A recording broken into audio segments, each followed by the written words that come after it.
action. Cue music. Let's go. That's a wrap.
There are some names that just fall off the tongue with the lilting promise of great things, and John Ronald Reuel Tolkien, usually abbreviated to J.R.R.Tolkien, is a perfect example. In his own lifetime, this softly spoken, pipe-smoking, tweed-clad Oxford College professor, the quintessential Englishman, caused a tremendous stir when he wrote first The Hobbit and then The Lord of the Rings.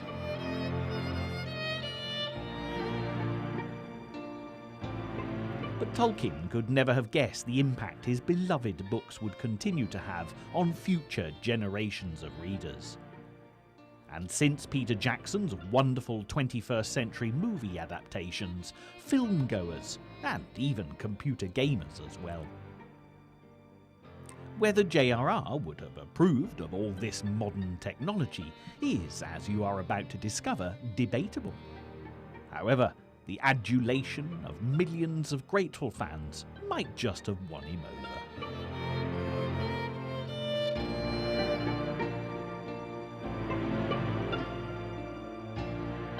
Most people could tell you that The Lord of the Rings was written by J.R.R. Tolkien, but who the man behind the great epic was, few would even be able to hazard a guess.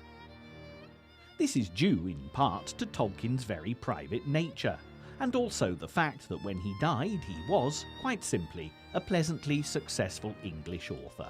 No more, no less. Those who loved his books did so with a passion, but there were also plenty of dissenters. The huge cult status of The Lord of the Rings did not fully evolve until some years after Tolkien's death, and as a consequence, there are few publicity pictures of him, and unlike J.K. Rowling, the world-famous author of the Harry Potter books, J.R.R. Tolkien never became a celebrity.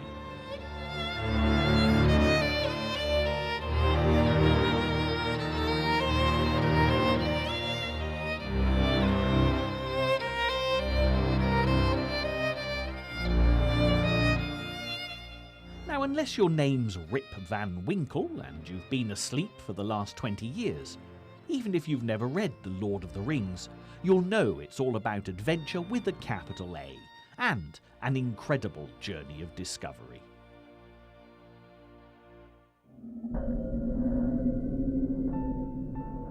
And that's all the background info you're going to need to enjoy this film. With the people and places that inspired J.R.R. to write such an incredible piece of fiction, this will prove to be an equally enlightening pathway to travel, uncovering a real-life character way more complex than hobbits, orcs, elves, ents, dwarves and wizards put together.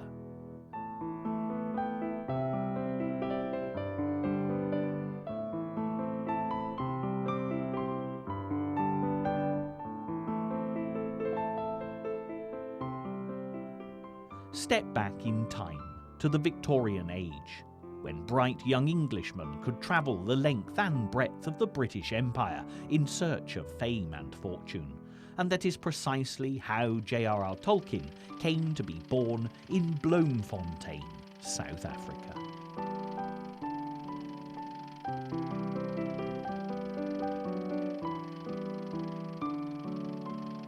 Arthur Tolkien, J.R.R.'s father, came from a Birmingham family of piano makers, but the business had failed and he was forced to make his own way in the world. Arthur turned to a career in banking, but there was little chance of promotion in the Birmingham office of Lloyd's Bank where he worked. Mabel Suffield, a lovely girl of just 18, had taken Arthur's fancy, but he knew only too well that if they were to marry, his prospects would have to improve significantly. Just like Arthur's, Mabel's family had been successful Midlands business people who'd also fallen on troubled times, but they still considered themselves to be superior to the exotically named Tolkiens. Consequently, Arthur turned his attention towards the flourishing banks of South Africa, handling the profits from the rapidly expanding gold and diamond companies. A short time after meeting Mabel, Arthur went straight out to South Africa, and as soon as she turned 21, she followed him, and they were married on the 16th of April, 1891. They set up home together in Bloemfontein, one of the open veldt's new towns, but the climate was not to Mabel's taste. The summers were stiflingly hot, and the winters cold, dry, and very, very dusty. Although there were servants to do the work in the house, and enough Europeans to happily socialise with, Mabel longed for England's green and pleasant land, and the Midlands countryside of her youth. For Arthur, it was a different story. The climate suited him, and with Mabel by his side, he was a contented man, especially when she gave birth to a son on the 3rd of January, 1892. The little boy was named John after his grandfather, Ronald because his mother liked it, and Raoul, which was Arthur's second name. Quite a mouthful for a small child, and all through his long life people generally struggled to address him correctly, often settling for J.R.R.T. if they weren't sure of him, although those closest to him knew him as Ronald. Life in Bloemfontein with the new baby was delightful, but there were dangers. When Ronald was learning to walk, he fell over in the garden and was bitten by a tarantula. Fortunately, the servant looking after him knew exactly what to do. She sucked out the poison, and no physical harm was done. Tolkien claimed that he had no particular dislike of spiders and had no recollection of the tarantula. However, Lord of the Rings and Hobbit enthusiasts might well wonder at this, because when Tolkien writes about spiders, it's truly terrifying.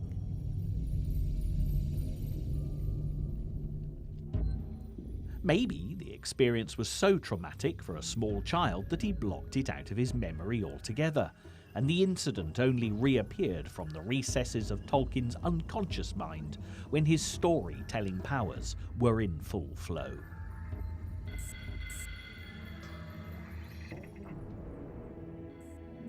Time passed, and despite Mabel's keenness to go home to England for a long overdue visit, Arthur always looked for reasons to stay in Africa. Then Mabel found she was pregnant again. Hilary Arthur Raoul Tolkien, a brother for Ronald, was born on the 17th of February 1894, and ideas of England were forgotten for a while. The new baby thrived in Bloemfontein, but Ronald's health suffered a general decline, so it was decided that Mabel and the two boys should take a vacation in England. The only real memory Tolkien retained of his father was of him painting their name on a packing case of belongings ready for the journey, because Arthur caught rheumatic fever and died in February 1896 before Mabel, Ronald and Hilary could return to South Africa. The exotic landscape of Bloemfontein and Arthur Tolkien soon became just a misty memory for a 5-year-old Ronald, and in later years, Hilary wouldn't be able to remember anything at all about his colonial past. After a brief spell living in the rather cramped Suffield family home at Ashfield Road in Birmingham, with the grandparents, Uncle Willie, and Auntie Jane, and an insurance clerk lodger who played the banjo, Mabel realised that she would need to find a home for her sadly depleted little family. Money was in short supply, but evidently, a resourceful soul, Mabel found a house in the tiny country village of Sarehole, which today has been engulfed by the sprawling Birmingham metropolis.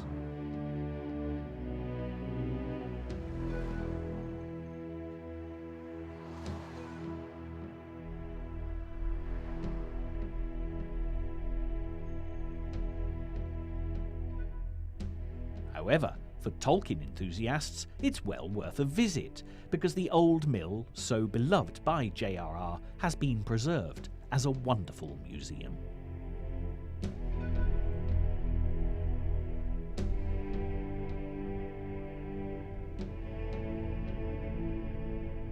It was 1896 when the Tolkiens arrived here. The house was new, and although this was poverty compared to what Mabel and the boys had been used to, these would prove to be the happiest days of Ronald Tolkien's childhood. Amongst the splendours of the English countryside, playing with the local Warwickshire children and learning their seemingly strange dialect, Ronald blossomed. Interestingly, one of these peculiar local words was gamgee, which meant cotton wool, and it was the name of the Birmingham doctor who'd invented it. Tolkien must have stored this away in his memory until he was writing The Lord of the Rings, when the hobbit Sam Gamgee took shape and came to life. From a very early age, languages fascinated Ronald, and his mother's excellent teaching of Latin, French and German inspired him. The education of Ronald and Hilary played on Mabel's mind, but she was a bright and able teacher, and Ronald in particular was a first-class student. Arthur Tolkien had attended King Edward's School, which although now long gone, stood close to Birmingham's New Street station. It was the best boys' school in Birmingham, and Mabel knew that if she could do the groundwork, both boys would be able to pass the entrance exam. But that was some time off, and this interlude seemed to Ronald a perfect paradise, basking in the warm sunshine of his mother's love. Storybooks were a delight for the boy, and Mabel introduced him to such treasures as the great Arthurian legends and the best-loved children's classics.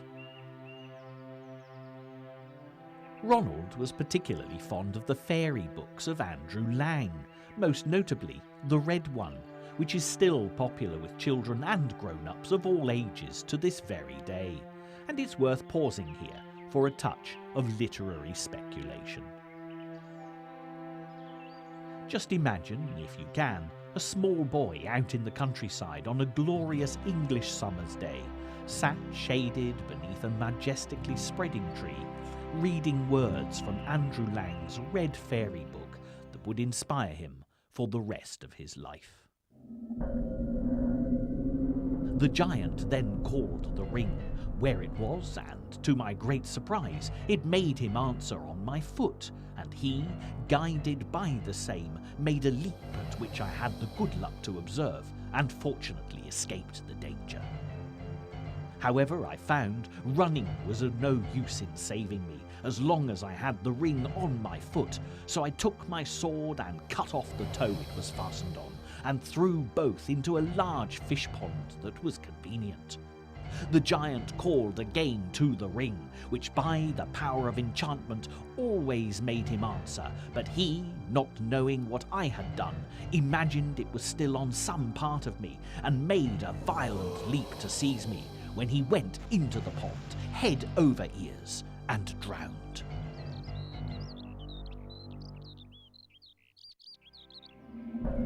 This is just one of Andrew Lang's tales of magic that fueled Tolkien's imagination, another being the story of Sigurd, a fantastic dragon. And if you look at the beautiful 19th century line engravings that illustrate the magical stories, you'll begin to realise the impact that this amazing little red book had on an excitable, impressionable, open young mind.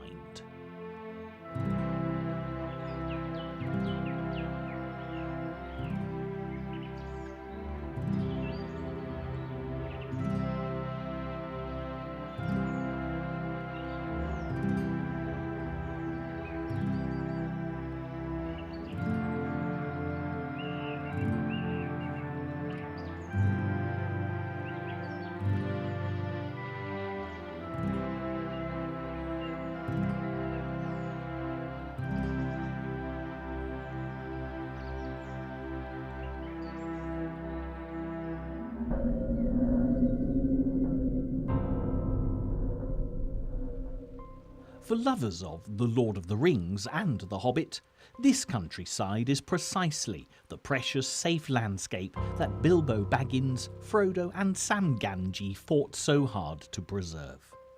Today, urban, ever-expanding Birmingham has swallowed up much of it, but for Tolkien, it was the city where his destiny lay. The boys were accustomed to walking a considerable distance to attend church on Sundays, as since the death of her husband, Mabel had turned more and more to Christianity for comfort. However, much to the horror of both the Suffields, very respectable Methodists, and the Tolkiens, ardent Baptists, Mabel converted to Catholicism, taking the boys in a different direction to a city church.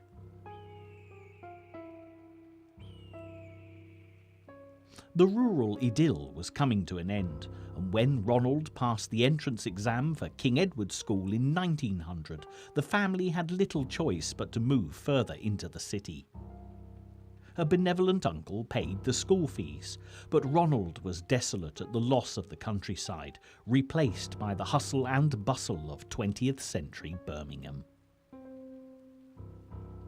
There were a number of moves, but eventually Mabel discovered the Birmingham Oratory, a magnificent Roman Catholic church at the heart of the city, and there was a school attached, St. Philip's, where the boys could receive a Catholic education. Both Ronald and Hilary were enrolled.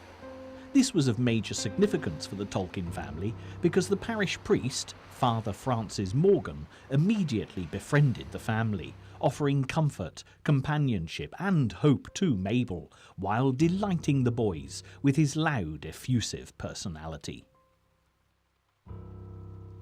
Although St. Philip's was an adequate school, it was soon evident that young Ronald Tolkien had exceptional academic abilities as he outran his classmates.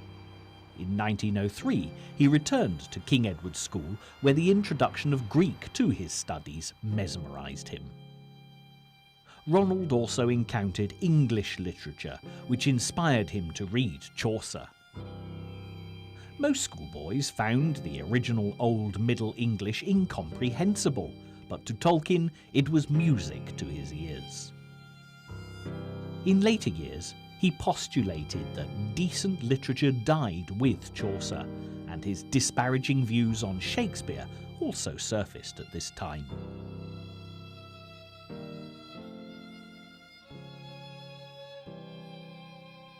If things appeared to be taking a turn for the better, Mabel Tolkien was not feeling the benefit, for she was constantly tired, and by April 1904 had been admitted to hospital, where it was discovered she was suffering from diabetes. The boys were sent to relations while it was decided what was the best course of action to take. Father Francis was a tower of strength and found a little cottage in the grounds of the Oratory's retreat at Rednall in Worcestershire, where Mabel could recover her strength and the boys could join her for the summer. It was bliss for Ronald and Hilary, just like being back at Sarehole, but they failed to notice how serious Mabel's condition was. By the autumn, she'd slipped into a diabetic coma from which she never regained consciousness. Mabel Tolkien, Ronald's emotional rock and beloved mother, died on the 14th of November 1904. He was just 12 years old and she was 34.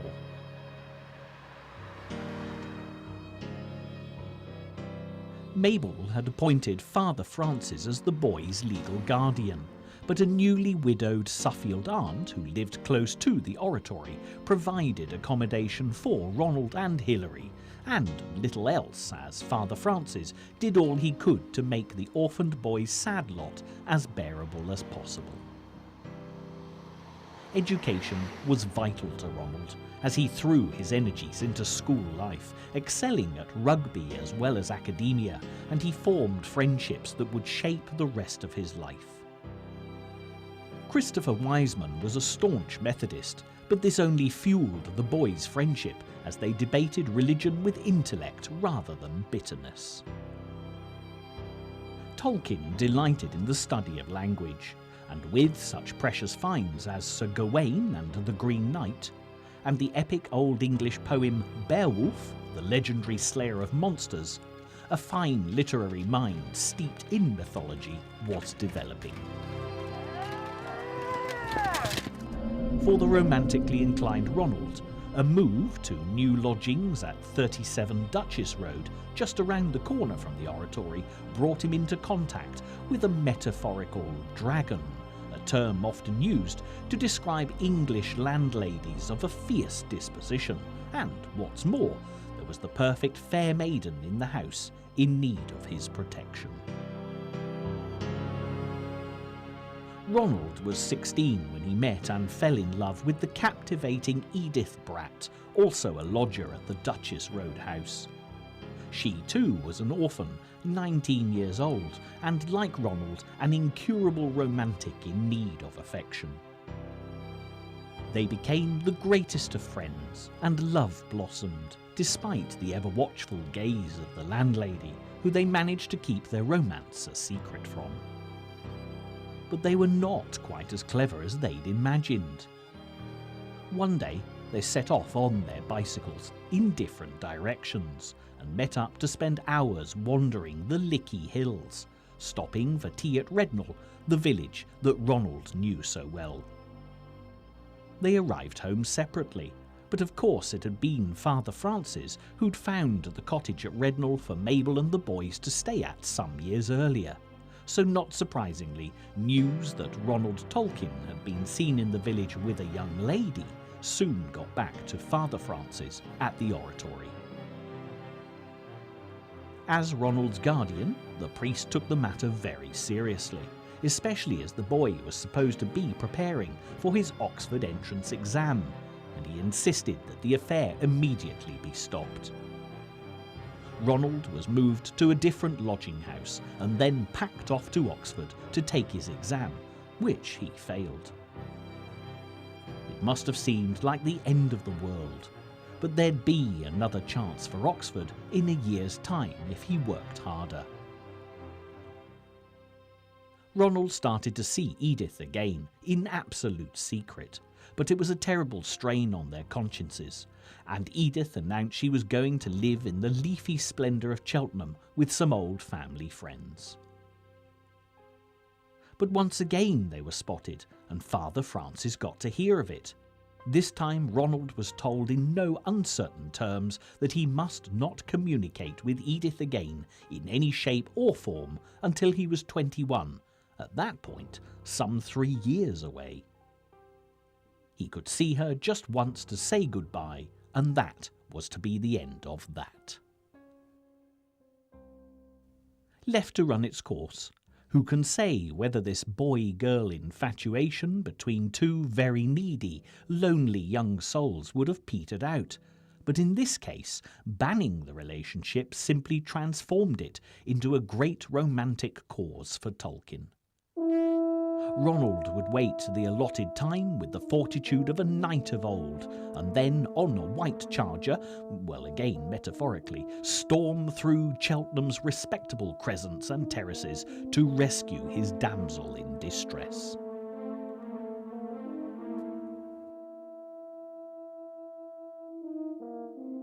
With Edith gone, Tolkien settled down to school routine and sought solace with his male companions. Along with friends Christopher Wiseman, Rob Gilson and G.B. Smith, an interesting band of brothers developed. It all sounds very innocent and naive to modern audiences, but the four would meet at the tea shop of a department store called Barrow's in the centre of Birmingham. They would discuss literature and poetry, recite the great works, and even pen their own verse under the title of the TCBS, the Tea Club of Barrow's Stores. Father Francis had nothing to fear now. Tolkien studied hard, and when he took the Oxford entrance exam again, he won a place at Exeter College.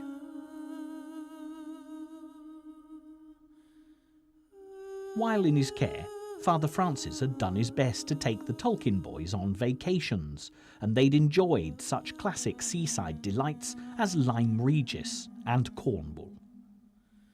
Ronald had adored the wild crashing waves of the Cornish peninsula, but as he finished at King Edward's School, an opportunity for more distant travel arose.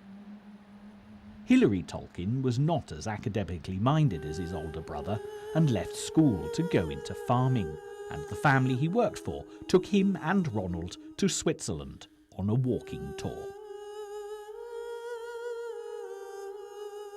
With the benefit of hindsight, we can obviously say that the mountains influenced J.R.R.T. dramatically, and interestingly, a postcard he'd bought on the trip of a mountain spirit with a long white beard, wide-brimmed hat and long coat was stored away and preserved.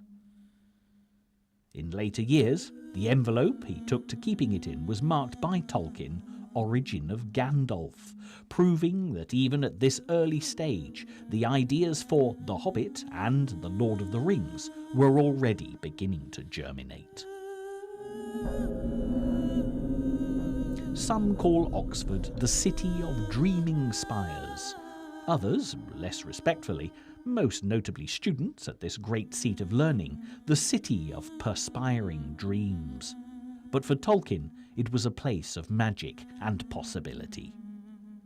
He set out for Oxford, determined that he was going to be happy, and even though his Exeter College may not have been the most famous or beautiful of Oxford's establishments, it offered Tolkien a home of his own for the first time since the age of 12, when he'd lost his mother.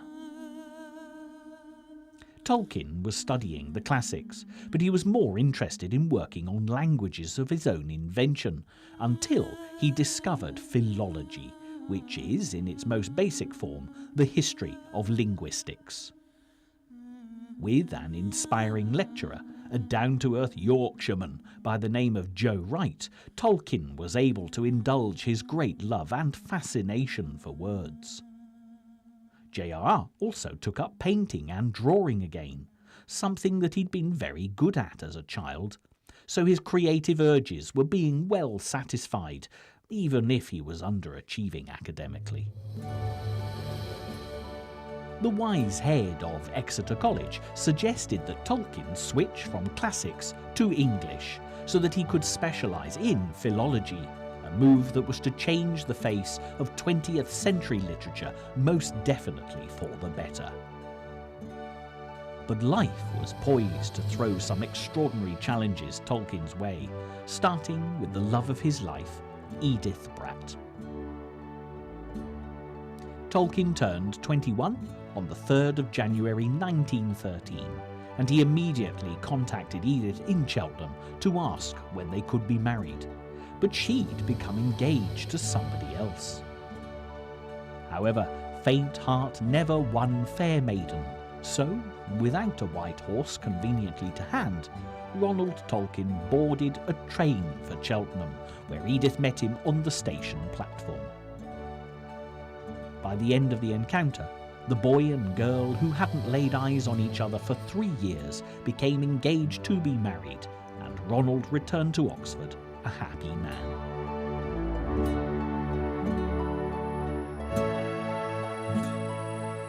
It should have been a peaceful and steady time for Tolkien, enjoying his studies and Oxford life, secure in the knowledge that Edith loved him and they would soon be married.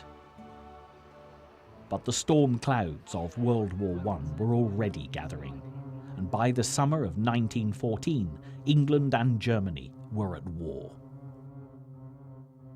Tolkien's brother Hilary had joined the army immediately, but J.R.R. was on course for a first-class degree and understandably wanted to complete his studies. Fortunately, there was a programme that he could enlist in, for that would allow him to do his army training while he finished his degree, which he passed with first-class honours in 1915. Army training was very different to Oxford, but Tolkien found signalling suited his love of languages perfectly. He learnt Morse code, semaphore, even how to use carrier pigeons, and all too soon he was ready for the bloody battlefields of France.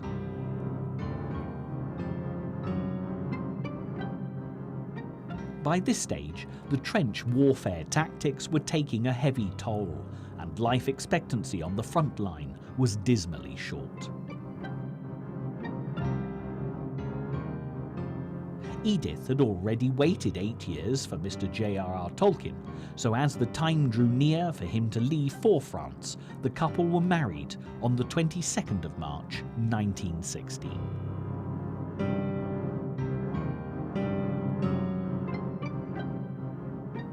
After a brief honeymoon, Edith settled into lodgings close to Ronald's army camp, and on the 4th of June, the star-crossed lovers were once again parted as Tolkien went to war. After days of travelling, with the gunfire of the Somme getting louder, Tolkien faced the nightmare conditions of the trenches. His 3 old school friends of the TCBS were also out there, and he waited anxiously for news of them. Tolkien actually met up with G.B. Smith quite by chance, and the pair walked and talked amongst the poppies about the war and what lay ahead.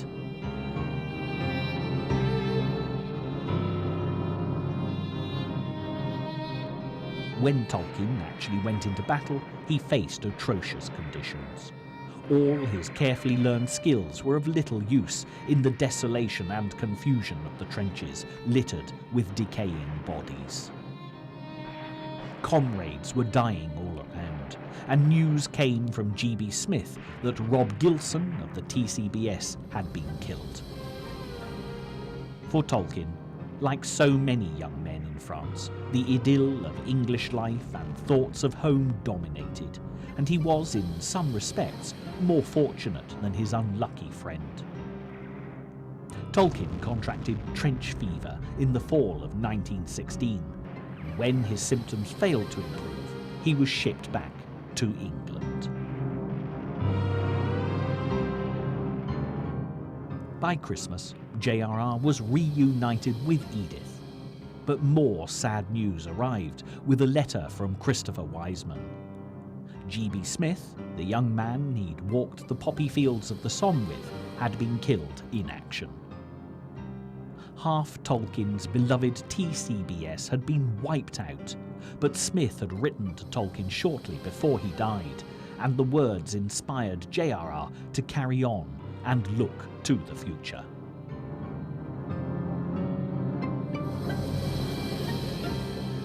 Death can make us loathsome and helpless as individuals, but it cannot put an end to the immortal four.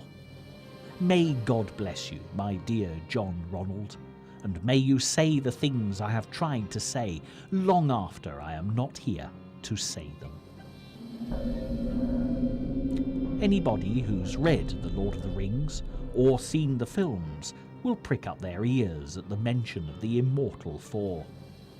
The brave hobbits, Frodo, Sam Gamgee, Merry and Pippin stand firm together to triumph over evil domination, echoing Tolkien's TCBS, the first band of brothers that J.R.R. belonged to, and whose words he would speak, as charged by G.B. Smith, through his writing in years to come.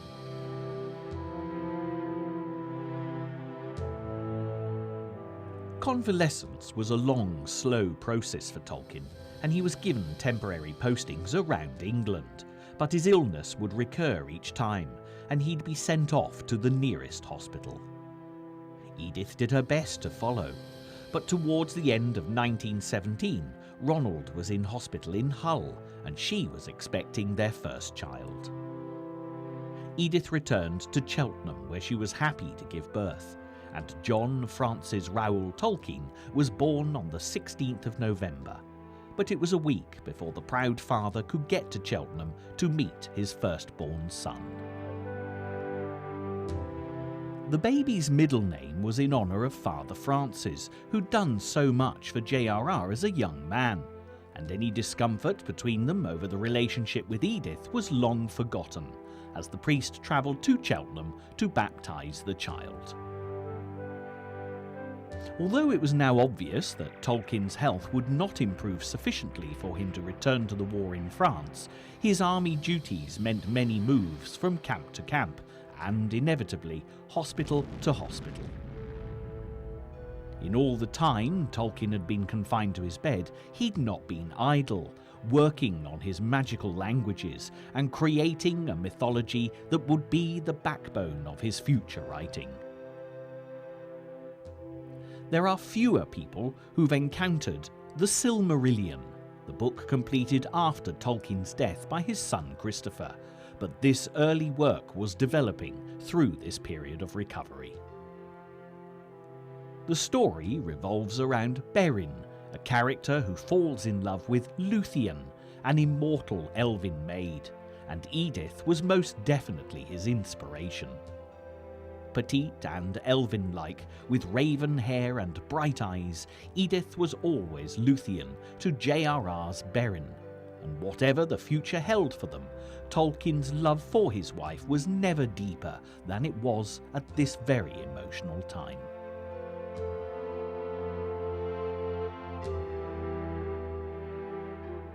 When Edith died, Tolkien had the name Luthien carved on her tombstone, and his family ensured that when he joined her just a short time later, his mythical name Beren was also immortalised above the grave.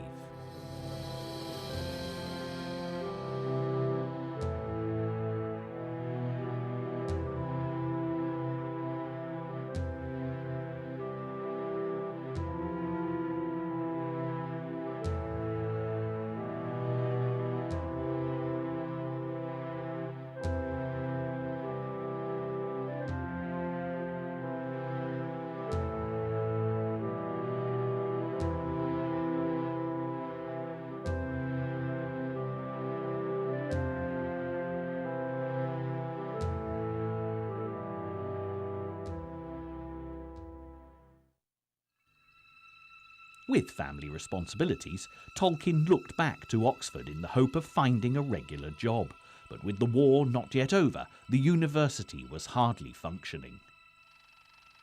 However, he did find an opening at the Oxford English Dictionary, where he was also expected to teach at the university. The Tolkiens settled in Oxford, and Edith became pregnant again, but J.R.R. built on his teaching experience and took a post at the University of Leeds. Edith remained in Oxford until Michael Hilary Raoul Tolkien's birth in October 1920, when the whole family were reunited in Leeds.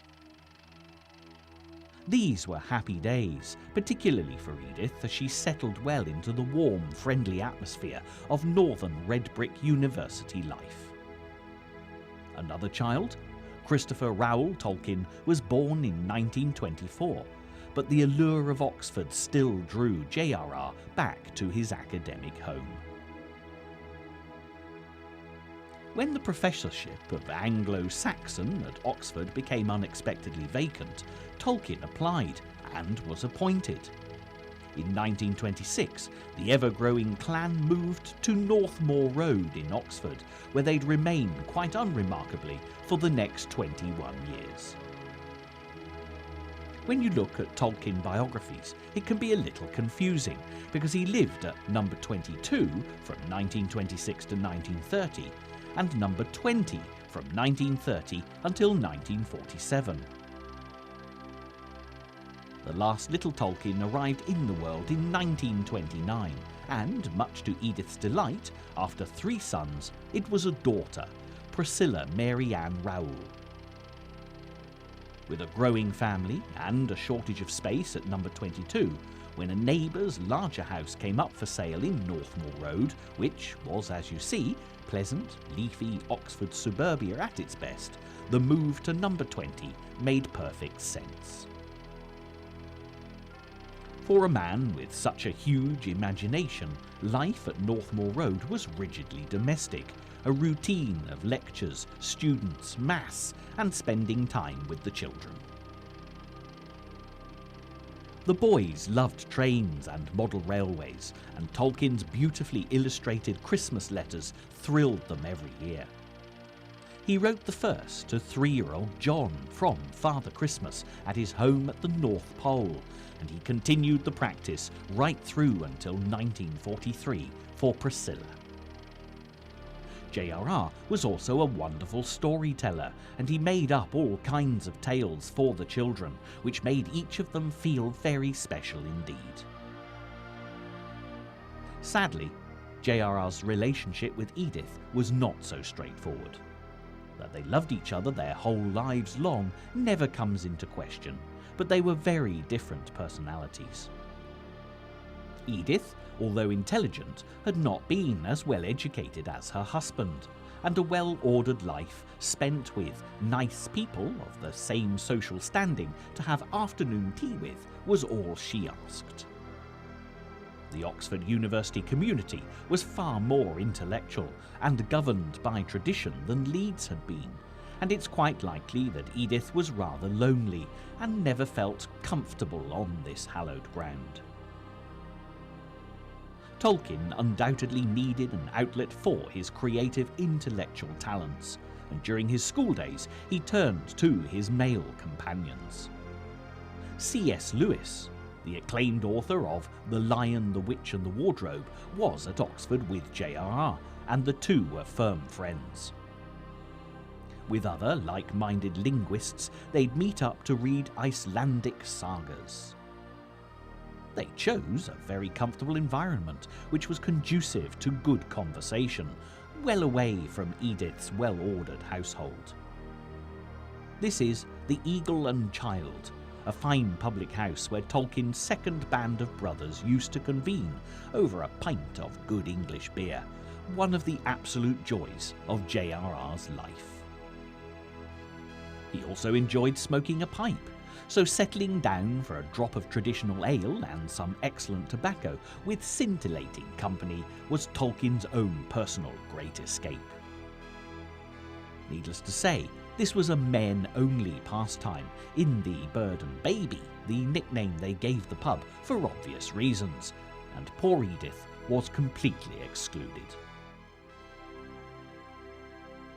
As time passed, and all the Icelandic sagas had been read, the companionable linguists started to share extracts of their own writings. Tolkien had tucked away a manuscript of a story that he'd written for his children, and occasionally he'd treated the Inklings, as the group called themselves, to snippets. The title of the work was The Hobbit, and it had come into existence almost miraculously.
One of the most tedious of Tolkien's tasks was marking exam papers, and one day, while struggling through pages of illegible scrawl, he discovered, to his great delight, an empty sheet of paper, completely missed by the unfortunate candidate. Out of nowhere, Tolkien scribbled down what came immediately into his head, and the words proved to be the opening line of The Hobbit. The magical-sounding creatures lived in holes underground, and although he had no idea at this stage what manner of creature hobbits would turn out to be, it was a wonderful beginning. That Tolkien was quirky is evident from his writing, and although the lands of his own invented mythology owed a great deal to his unique imagination, the landscape of his childhood and eternal love of the English landscape pervades all.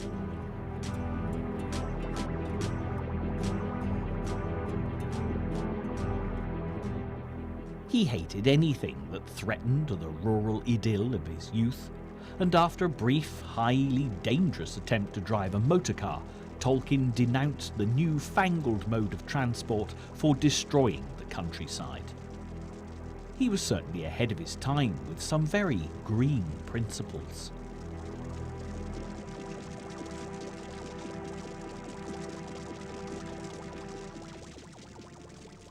In fact, Tolkien was very definitely his own man, so it'll come as no surprise that when he told the story of The Hobbit to his children, he tucked everything he'd written down into a drawer and didn't give it another thought. Fortunately for readers the world over, fate gave a helping hand when one of Tolkien's students, who knew of The Hobbit's existence, found herself working for the publisher George Allen and Unwin. Plans were instigated to get hold of the manuscript, and Tolkien was persuaded to complete his story. Stanley Unwin, the chairman of the publishing house, handed The Hobbit to his 10-year-old son Rayner and asked him what he thought. The boy was paid a shilling for his report, which was very favourable, and the rest, as they say, is history.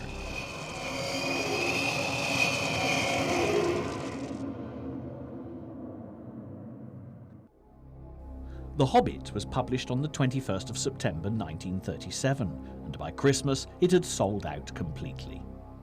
Stanley Unwin was delighted to have a children's bestseller on his hands, and as well as ordering a massive reprint, he beseeched Tolkien to come up with a sequel. It was the perfect opportunity to offer The Silmarillion for publication, but it was very different to The Hobbit and most definitely not a sequel.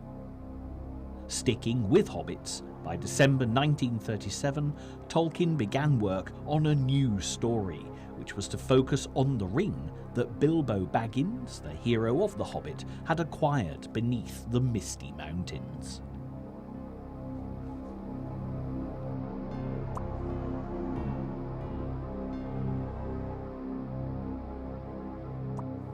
Within a matter of months, Tolkien sent the publisher the opening chapter, and both Stanley Unwin and his son Rayner were delighted with it. However, it would be 16 years before The Lord of the Rings was ready for publication, and it would prove to be well worth the wait. Again, for much of his inspiration, Tolkien turned back to the countryside of his childhood, and fans of The Lord of the Rings have been known to search out his old haunts to soak up the atmosphere. Tolkien's great love of trees was undoubtedly influenced by his beloved home at Sarehole, being on the edge of the Forest of Arden. There were also a number of hob lanes in the district, which may have given him the name for his hobbits, and as his Aunt Jane lived at a house called Bag End, maybe the name Baggins harked back to this era as well. The mythology of the district was also inspirational. Just a short distance away, the village of Long Compton oozes magic and mystery, where wizards and witches were once said to have been abundant.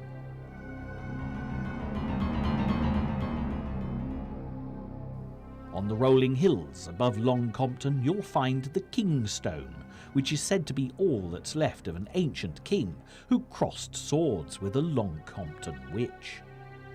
He was turned to stone, as were his knights who you see here, known today as the Rollright Stones, and there are many tales of supernatural happenings on this site.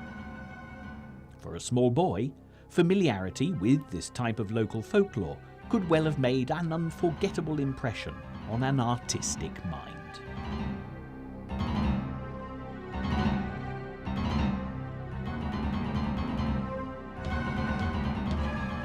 Another favourite location with Tolkien enthusiasts can be found in the Ladywood district of Birmingham, close by the oratory of Father Francis.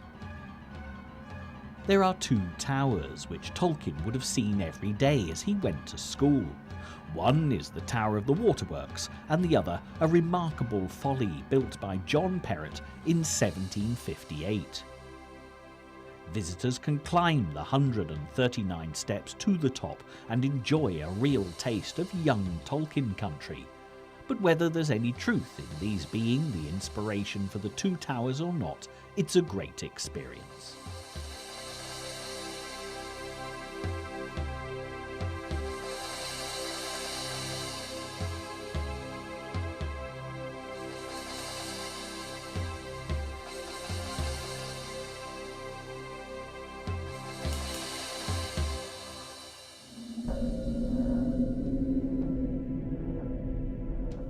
Incidentally, if all that climbing is thirsty work, what could be better than raising a glass to J.R.R. Tolkien in the nearby Plough and Harrow pub, naturally with a pint of their finest ale, because, as the plaque on the wall will tell you, the great man actually spent the night here on his way to fight in World War I.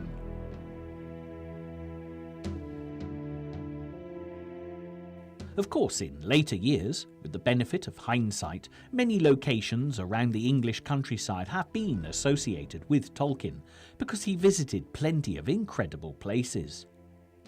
The good folk of the Forest of Dean in Gloucestershire claim that it was his tours of their ancient iron mines that inspired the underground locations of his books, and when you take a closer look, you can certainly see why. Nobody will ever be able to say for sure, one way or the other, but the essence of Tolkien was his intrinsic love of the English countryside in every guise, shape and form. The Lord of the Rings, unlike The Hobbit, was not a children's book, but it was one of those rare phenomena, a sequel that was more successful than the original. It proved to be a remarkable achievement, turning the bemused Professor Tolkien into a cult hero.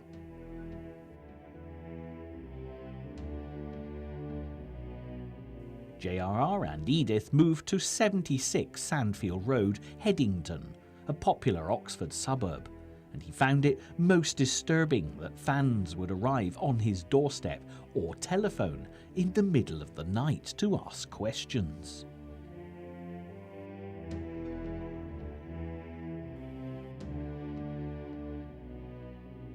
He tried to carry on as usual, worshipping at St. Anthony's Church just around the corner, but he did do his best to answer the huge quantities of fan mail he received.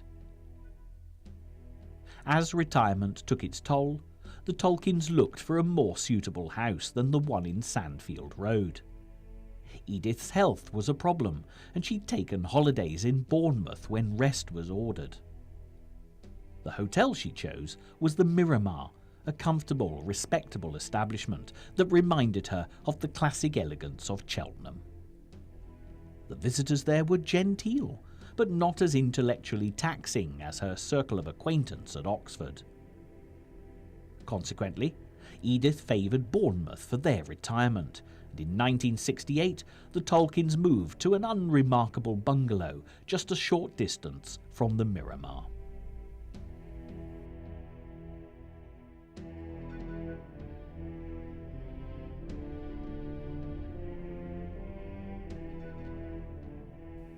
Tolkien missed life in Oxford, but he was happy to see Edith content.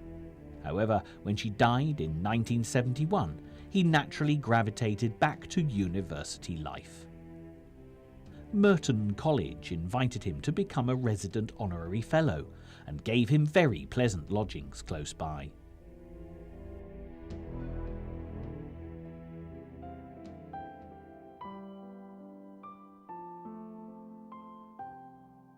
Although he'd been deeply upset by Edith's death, he enjoyed being back at Oxford, eating at the very traditional Eastgate Hotel and spending happy times with his children and grandchildren.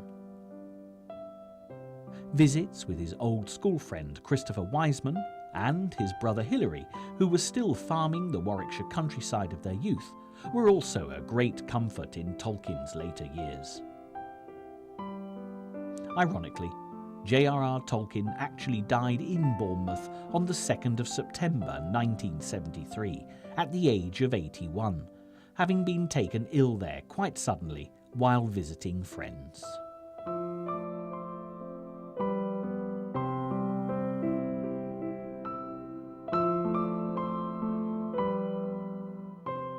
He was taken back to his beloved Oxford to be buried with Edith in Wolvercote Cemetery, J.R.R.'s Berrin forever reunited with his beautiful Luthien.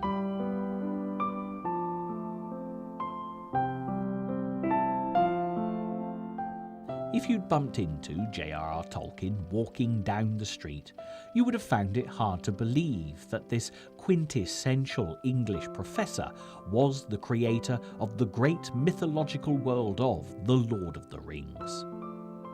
That is, unless you looked into his twinkling eyes, the only indication that there was anything extraordinary about him.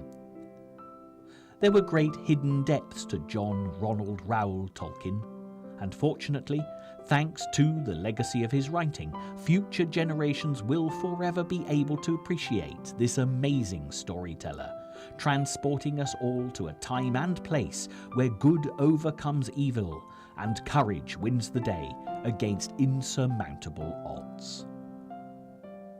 No biography, whether book or film, will ever unravel the mystery of the very private man who was J.R.R. Tolkien.